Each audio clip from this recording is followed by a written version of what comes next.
வணக்கம். இந்திய நேரப்படி மதியம் 1:30 மணி செய்திகள். முதலில் தலைப்பு செய்திகளை காணலாம். ஈரானின் அணுசக்தி நிலையங்களை குறிவைத்து தாக்கிய அமெரிக்கா. டிரம்பின் தாக்குதலை பாராட்டி இஸ்ரேல் பிரதமர் பேச்சு. மதுரையில் இன்று பிரம்மாண்டமாக நடைபெறுகிறது முருக பக்தர்கள் மாநாடு. விழாவில் கந்தசஷ்டி பாடி கின்னஸ் சாதனை படைக்க திட்டம். சர்வதேச சட்டத்தை மீறி அணுசக்தி மையங்கள் மீது தாக்குதல். அமெரிக்காவுக்கு ஈரான் எச்சரிக்கை. ஈரான் மீதான அமெரிக்காவின் தாக்குதலுக்கு கவலை தெரிவித்த ஐநா. போர் பதற்றத்தை தணிக்க ஐநாவின் உறுப்பு நாடுகள் முன்வர வலியுறுத்தல். இனி விரிவான செய்திகளை காணலாம். ஈரான் மீது அமெரிக்கா தாக்குதல் நடத்தியதற்கு அதிபர் டிரம்பை இஸ்ரேல் பிரதமர் நெதன்யாகு பாராட்டியுள்ளார். இஸ்ரேல் ஈரான் நாடுகளுக்கிடையே ஒரு வாரத்திற்கும் மேலாக போர் நிலவி வரும் நிலையில் நேற்று ஈரானின் 3 அணுசக்தி நிலையங்கள் மீது அமெரிக்கா தாக்குதல் நடத்தியுள்ளது. முன்னதாக ஈரான் மீது இஸ்ரேல் தாக்குதல் நடத்திய போது அமைதி ஏற்படும் அல்லது அழிவு ஏற்படும் என்று அமெரிக்க அதிபர் டொனால்ட் ட்ரம்ப் எச்சரிக்கை விடுத்தார். ஈரானின் முக்கிய அணுசக்தி நிலையங்களான போர்டோ, நடான்ஸ், இஸ்பஹானில் அமெரிக்கா தாக்குதல் நடத்திவிட்டு போர் விமானங்கள் அங்கிருந்து பாதுகாப்பாக வெளியேறின. இந்நிலையில் ஈரான் மீது அமெரிக்கா நடத்திய தாக்குதல்களை தொடர்ந்து முன்னெச்சரிக்கை நடவடிக்கையாக இஸ்ரேல் தன்னுடைய வான்வெளியை மூடியுள்ளது. மேலும் ஈரான் மீது தாக்குதல் நடத்தியதற்கு அமெரிக்காவை இஸ்ரேல் அதிபர் நெதன்யாகு பாராட்டியுள்ளார். மதுரையில் இன்று பிரம்மாண்ட முருகன் பக்தர்கள் மாநாடு நடக்க உள்ள நிலையில் இதில் கந்தசஷ்டி பாடல் பாடி கின்னஸ் சாதனை படைக்க உள்ளதாக தகவல்கள் வெளியாகியுள்ளது.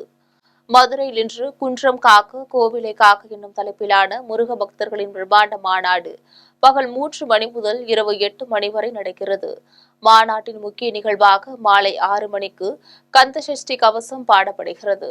இதற்காக வண்டியூர் டோல்கேட் அருகே உள்ள 8 லட்சம் சதுர அடி பரப்பு மைதானத்தில் பிரம்மாண்ட மேடை அமைக்கப்பட்டு 1 லட்சம் இருக்கைகள் போடப்பட்டுள்ளது. மாநாட்டின் முக்கிய 5 லட்சம் பக்தர்கள் ஒரே நேரத்தில் கந்தசஷ்டி கவசம் பாடி கின்னஸ் சாதனை படைக்க திட்டமிடப்பட்டுள்ளதாக தகவல்கள் வெளியாகியுள்ளது. பக்தர்களை மதியம் 3 மணிக்குள் மாநாட்டு திடலுக்கு வருமாறு அறிவுறுத்தியுள்ளனர். மாலை 4 மணிக்கு தமிழர்களின் பாரம்பரிய கலை நிகழ்ச்சி நடக்க உள்ளது. மாலை 6 மணிக்கு கந்தசஷ்டி கவசம் பாடப்படும். இதற்காக மாநாட்டு வளாகம் முழுவதும் 18 LED திரைகள் அமைக்கப்பட்டுள்ளன. மாநாட்டிற்கு வெளியூர்களில் இருந்து வரும் பக்தர்கள் பாஸ் பெற வேண்டும் என போலீசார் அறிவித்ததற்கு உயர்நீதிமன்றம் தடை விதித்தது. இதனால் வெளியூர்களில் இருந்து வருவோரின் எண்ணிக்கை அதிகரிக்க வாய்ப்புள்ளது. அதற்கேற்ப வாகனங்களை பார்க்கிங் செய்யவும் விரிவான ஏற்பாடுகள் செய்யப்பட்டுள்ளன. ஈரானின் அணுசக்தி தளங்கள் மீதான அமெரிக்காவின் தாக்குதல்கள் சர்வதேச சட்டத்தை மீறியுள்ளதாக ஈரான் அணுசக்தி அமைப்பு தெரிவித்துள்ளது. அமெரிக்க ராணுவம் ஈரானின் போர்டோ, இஸ்பஹான் மற்றும் நடான்ஸ் அணுசக்தி தளங்கள் மீது தாக்குதல்களை நடத்தியதாக அதிபர் டொனால்ட் ட்ரம்ப் தெரிவித்திருந்தார். இத்தாக்குதல் இன்று அதிகாலையில் நடந்தது. இந்நிலையில் இந்த தாக்குதலை ஈரான் அணுசக்தி அமைப்பு மையம் உறுதிப்படுத்தியுள்ளது. இருப்பினும் சேதத்தின் அளவு குறித்து ஈரான் தெளிவுபடுத்தவில்லை. இந்நிலையில் ஈரானிய அணுசக்தி அமைப்பு வெளியிட்டுள்ள அறிக்கையில் எதிரிகளின் தீய சக்திகளுக்கு மத்தியிலும் ஆயிரக்கணக்கான புரட்சிகர விஞ்ஞானிகள் மற்றும் நிபுணர்களின் முயற்சிகளுடன் அணுசக்தி தியாகிகளின் ரத்தத்தின் விளைவாக கிடைத்த இந்த தேசிய தொழிலின் வளர்ச்சியை நிறுத்த அனுமதிக்காது என்று மாபெரும் ஈரானிய தேசத்திற்கு உறுதியளிப்பதாக அதில் கூறப்பட்டுள்ளது. அமெரிக்காவின் தாக்குதல்கள் பெரிய விளைவுகளை ஏற்படுத்தும் என்று ஈரானின் வெளியுறவுத்துறை அமைச்சர் சையத் அப்பாஸ் அரக்ஷி எச்சரித்துள்ளார்.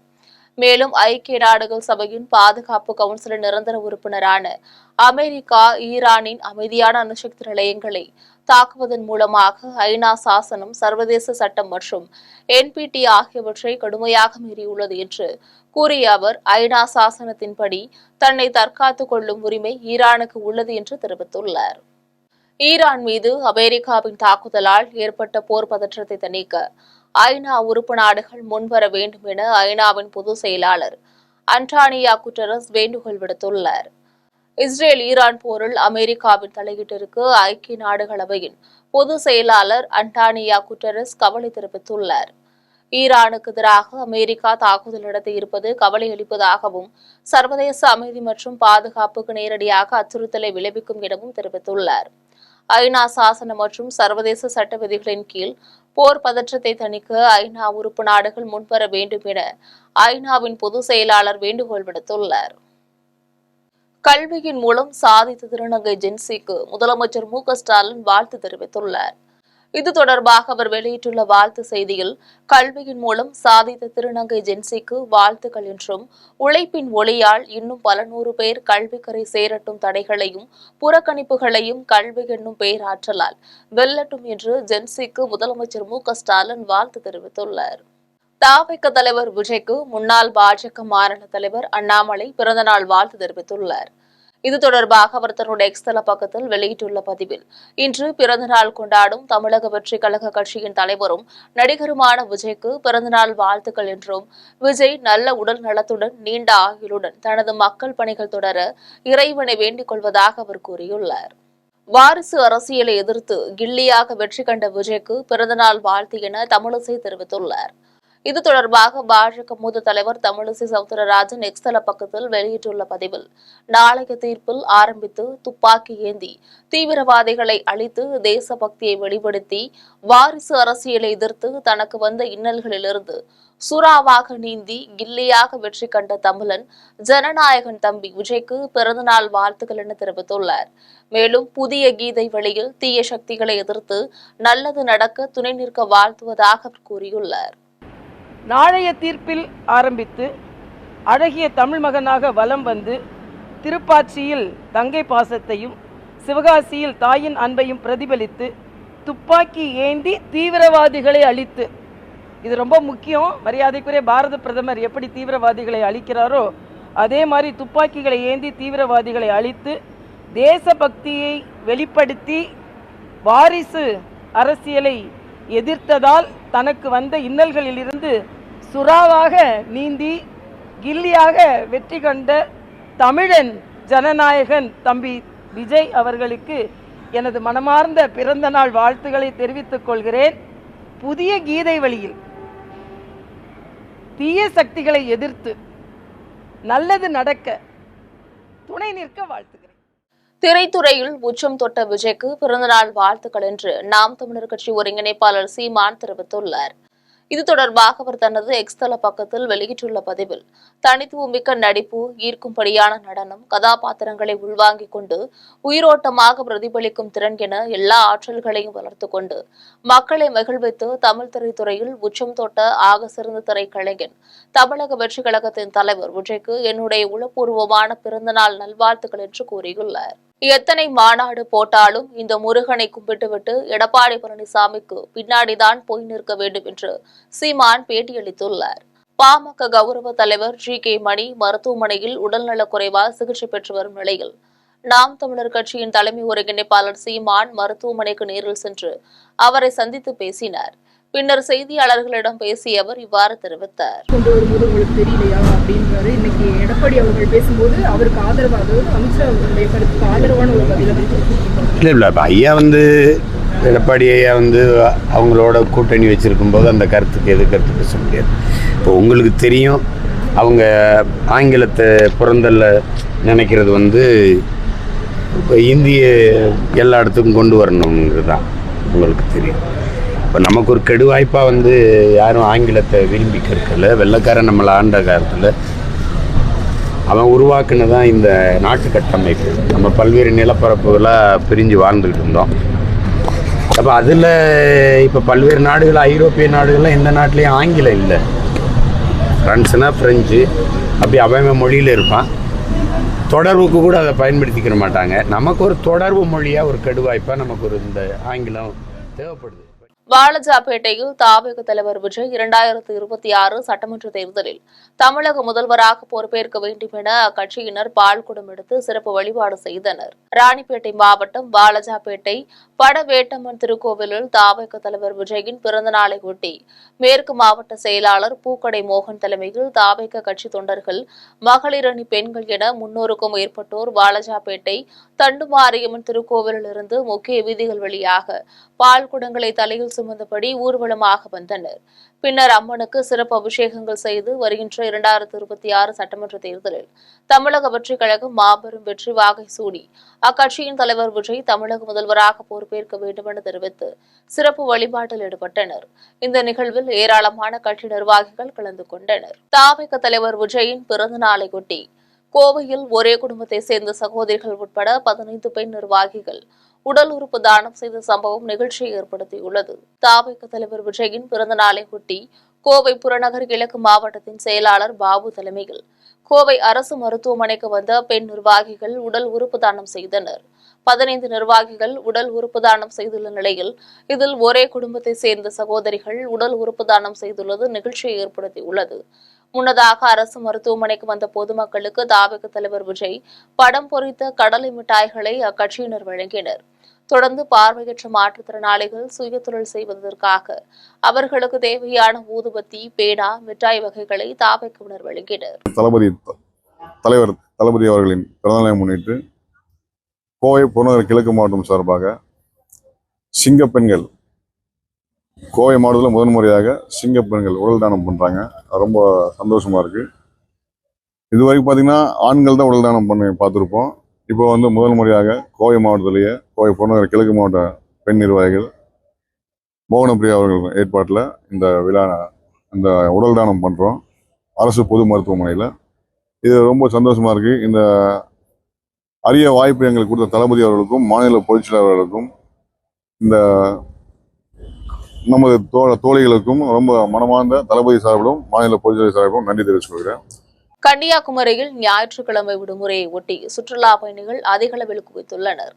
ஞாயிற்றுக்கிழமை விடுமுறை என்பதால் அதிகாலையிலேயே ஏராளமான சுற்றுலா பயணிகள் கன்னியாகுமரியில் இன்று குவிந்தனர். அவர்கள் முக்கடலும் சங்கமிக்கும் திரிவேணி சங்கமம் கடற்கரை பகுதியில் திரண்டு ஆர்வத்துடன் சூரிய உதயத்தை பார்த்து ரசித்தனர். தொடர்ந்து சுற்றுலா பயணிகள் முக்கடல் சங்கமத்தில் புனித நீராடி பகவதியம்மன் கோவிலில் சாமி தரிசனம் செய்தனர். இதையடுத்து கடலின் நடுவே அமைந்துள்ள விவேகானந்தர் நினைவு மண்டபம் 133 அடி உயர திருவள்ளுவர் சிலையை படத்தில் உற்சாகத்துடன் சென்று பார்த்துவிட்டு திரும்பினர். கடற்கரையில் சுற்றுலா பயணிகளின் கூட்டம் அதிகமாக காணப்பட்டதால் போலீசாரும் கடலோர பாதுகாப்பு குழும போலீசாரும் சுற்றுலா பாதுகாவலர்களும் தீவிர கண்காணிப்பு பணியில் ஈடுபட்டிருந்தனர். ராமநாதபுரத்தில் நடைபெற்ற உலக யோகா தின நிகழ்ச்சியில் தமிழ்நாடு பட்டயம் பெற்ற யோகா ஆசிரியர் சங்கத்தினர் கருப்பு பேட்ஜ் அணிந்து எதிர்ப்பு தெரிவித்தனர். ராமநாதபுரத்தில் தமிழ்நாடு அரசு யோகாசன கூட்டமைப்பின் சார்பில் யோகாசன பயிற்சி ஆசிரியர்கள் மாநில பொதுச் செயலாளர் காசிநாததுரை தலைமையில் கடந்த வாரம் மண்குடியில் இறங்கி போராட்டம் நடத்தினர். மத்திய அரசு ஆயுஷ்மான் பாரத் திட்டத்தின்படி வழங்கிய நிதியை இயக்குநர் மணவாளன் ஆரம்ப சுகாதார நிலையங்களில் பணிபுரியும் யோகாசன பயிற்சி ஆசிரியர்களுக்கு வழங்காமல் உள்ளதாக குற்றம் சாட்டியுள்ளனர். இதில் ராமநாதபுரம் மாவட்ட பொறுப்பாளர் ஸ்ரீதரன், புதுக்கோட்டை மாவட்ட பொறுப்பாளர் தர்மராஜ், சிவகங்கை மாவட்ட ஷாஜகான் உட்பட பலர் கலந்து கொண்டு கருப்பு பேட்ஜ் அணிந்தும் உக்கி போட்டும் நிலுவையில் உள்ள ஊதிய தொகையை வழங்கும்படி தமிழக அரசிடம் கோரிக்கை வைத்துள்ளனர்.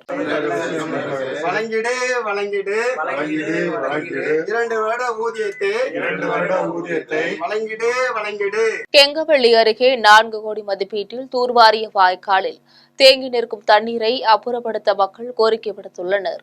சேலம் மாவட்டம் கெங்கவள்ளி அருகே நடுவலூர் பகுதியில் நடுவலூர் வாய்க்கால் அமைந்துள்ளது. இங்குள்ள சுவேத நதியிலிருந்து வாய்க்கால் வழியாக விவசாய பாசனத்திற்கு தண்ணீர் செலுத்தப்படுகிறது. இந்த நிலையில் கடந்த ஆண்டு இந்த வாய்க்காலில் தூர்வாரும் பணி சுமார் 4 கோடி மதிப்பீட்டில் செய்யப்பட்டது. இருப்பினும் அந்த பணியை முறையாக செய்யாமல் வாய்க்காலில் சில இடங்களில் தண்ணீர் தேங்கி நிற்பதாக மக்கள் வேதனை தெரிவித்துள்ளனர். மேலும் இந்த வாய்க்காலில் புல் மற்றும் முற்செடிகள் அதிக அளவில் அடர்த்தப்பட்டுள்ளது. இது தொடர்பாக அதிகாரிகள் நடவடிக்கை எடுக்கும்படி அப்பகுதியில் உள்ள விவசாயிகள் தமிழக அரசிடம் கோரிக்கை விடுத்துள்ளனர். தூத்துக்குடியில் தமிழக வெற்றிக் கழக தலைவர் விஜய் பிறந்தநாளை ஒட்டி மாவட்ட பொறுப்பாளர் அஜிதா ஆக்னல் 5 குழந்தைகளுக்கு தங்க மோதிரங்களை வழங்கினார். தூத்துக்குடி மத்திய மாவட்ட தமிழக வெற்றிக் கழகத்தின் சார்பில் தவிக தலைவர் விஜய் பிறந்தநாளை ஒட்டி அரசு மருத்துவக் கல்லூரி மருத்துவமனையில் இன்று பிறந்த 5 குழந்தைகளுக்கு தங்க மோதிரங்கள் அணிவிக்கும் நிகழ்ச்சி நடைபெற்றது. இதில் மாவட்ட பொறுப்பாளர் அஜிதா ஆக்னல் கலந்து கொண்டு 5 குழந்தைகளுக்கு தங்க மோதிரங்களை அணிவித்தார். அதனைத் தொடர்ந்து பிரசவ வார்டில் உள்ள பெண்களுக்கு போர்வை மற்றும் பழங்களை வழங்கி அரசு மருத்துவமனை முன்பு உள்ள ஆதரவற்றவர்களுக்கு காலை உணவினை வழங்கினார். இதனைத் தொடர்ந்து தூத்துக்குடி பேருந்து நிலையம் அருகே வசிக்கும் மக்களுடன் சேர்ந்து தவிக தலைவர் விஜயின் பிறந்தநாள் விழாவை கேக் வெட்டி கொண்டாடினர். இதில் தவிகவினர் உட்பட பலர் கலந்து கொண்டனர். தமிழகத்தில் பல்வேறு பகுதிகளில் நடந்த முக்கிய நிகழ்வுகளை தற்போது சிறிய தொகுப்புகளாக காணலாம். சென்னை அருகே உள்ள மாங்காடு பகுதியில் 11வது சர்வதேச யோகா தினத்தை ஒட்டி இலவச சிறப்பு யோகா பயிற்சி முகாம் நடைபெற்றது. இதில் யோகா உலக சாதனை நிகழ்வாக 400க்கும் மேற்பட்ட பொதுமக்கள் 10 நிமிடத்தில் மூச்சு பயிற்சி எனப்படும் நாடி சுத்தி பயிற்சி செய்து நோவா புக்ஸ் ஆஃப் வேர்ல்டு ரெக்கார்டில் இடம் பிடித்தனர். முன்னதாக யோகா கலைமாமணி கிருஷ்ணன் பாலாஜி சிறப்பு யோகா முத்திரை பயிற்சி அளித்தார். ராணிப்பேட்டை மாவட்டம் நாகவேடு பேருந்து நிறுத்தம் அருகே திமுக சார்பில் நெமிலி மத்திய ஒன்றிய செயலாளர் பெருமாள் தலைமையில் தெருமுனை பிரச்சார கூட்டம் நடைபெற்றது.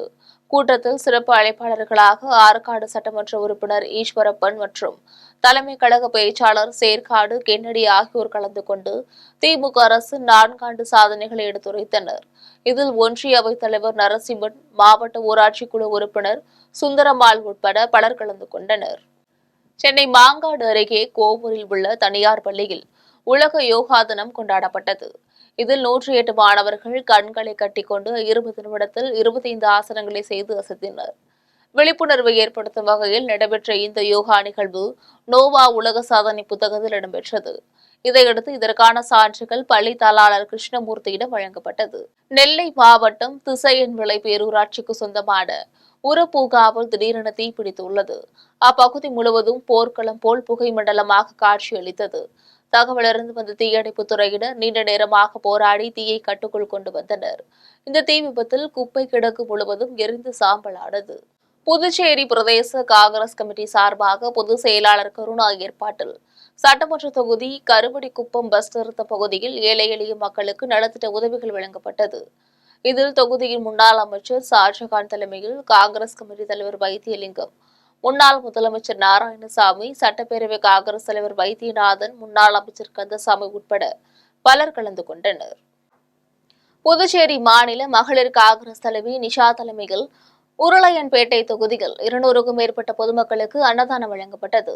இந்த நிகழ்ச்சியில் சிறப்பு விருந்தினர்களாக முன்னாள் முதலமைச்சர் நாராயணசாமி, காங்கிரஸ் கட்சியின் சட்டப்பேரவைத் தலைவர் வைத்தியநாதன், முன்னாள் அரசு கொறடா அனந்தராமன், முன்னாள் துணை சபாநாயகர் MNR பாலன் உட்பட பலர் கலந்து கொண்டனர். புதுக்கோட்டை மாவட்ட கடைமடை பகுதியில் கல்லணை கால்வாய் மூலம் வந்த காவிரி நீரை விவசாயிகள் மலர் தூவி வரவேற்றனர்.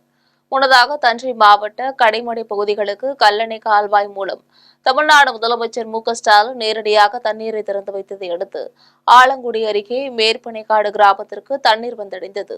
இதனை கண்டு விவசாயிகள் மகிழ்ச்சியடைந்தனர். ராமநாதபுரத்தில் தாவேக தலைவர் விஜயின் 51வது பிறந்தநாளை ஒட்டி அக்கட்சியின் மாவட்ட மாணவரணி தலைவர் தமீம் தலைமையில் விஜயின் பிறந்தநாள் விழா நடைபெற்றது. அதனைத் தொடர்ந்து நடைபெற்ற இரத்த தான முகாம் நடைபெற்றது. இதில் மாவட்ட செயலாளர் மலர்விழி கலந்து கொண்டு பொதுமக்களுக்கு இலவச நலத்திட்ட உதவிகளை வழங்கினார். மேலும் 51 பேருக்கு குடம் மற்றும் இனிப்புகள் வழங்கினர். சென்னை காசிமேடு மீன்பிடி துறைமுகத்தில் விடுமுறை நாளை ஒட்டி அதிகமான மக்கள் மீன் வாங்க குவிந்துள்ளனர். வஞ்சரம், வவ்வால், ஷீலா, தேங்காய் பாறை, சங்கரா, தோல்பாறை உள்ளிட்ட மீன்களின் வரத்து அதிகமாக காணப்பட்ட நிலையில் மீன்களின் விலை குறைவாக காணப்பட்டது. வஞ்சரம் 800 ரூபாய்க்கும், பால்சுறா 500 ரூபாய்க்கும் விற்பனை செய்யப்பட்டது. இதனால் மக்கள் மகிழ்ச்சியுடன் மீன்களை வாங்கி சென்றனர். திருவொற்றியூர் ஜோதி நகரில் உள்ள பாலசுப்பிரமணிய திருக்கோவிலில் வேலுக்கு பூஜை செய்து மதுரையில் நடக்கும் முருக பக்த மாநாட்டிற்கு ஊர்வலமாக எடுத்து சென்றனர். மாநாட்டிற்கு வடசென்னை பாஜக மாவட்ட தலைவர் நாகராஜ் மற்றும் மாவட்ட பொதுச் செயலாளர் ஜெய்கணேஷ் உள்ளிட்டோர் தலைமையில் சுமார் 700 பேர் 12 பேருந்துகளில் சென்றனர். மயிலாடுதுறை மாவட்டம் பொறையாறில் லக்கிஷா பர்னிச்சர் மற்றும் மினிஹால் திறப்பு விழா நடைபெற்றது. இதனை பூம்புகார் சட்டமன்ற உறுப்பினர் நிவேதா கலந்து கொண்டு ரிப்பன் வெட்டி திறந்து வைத்து சிறப்புரையாற்றினார். இந்நிகழ்வில் லக்கிஷா குடும்ப உரிமையாளர் சத்ரு வரவேற்றார். திறப்பு விழாவின் போது திமுக நிர்வாகிகள், வணிகர்கள், பொதுமக்கள், நண்பர்கள் என ஏராளமானோர் கலந்து கொண்டு வாழ்த்து தெரிவித்தனர். இனி வருவது வானிலை செய்திகள்.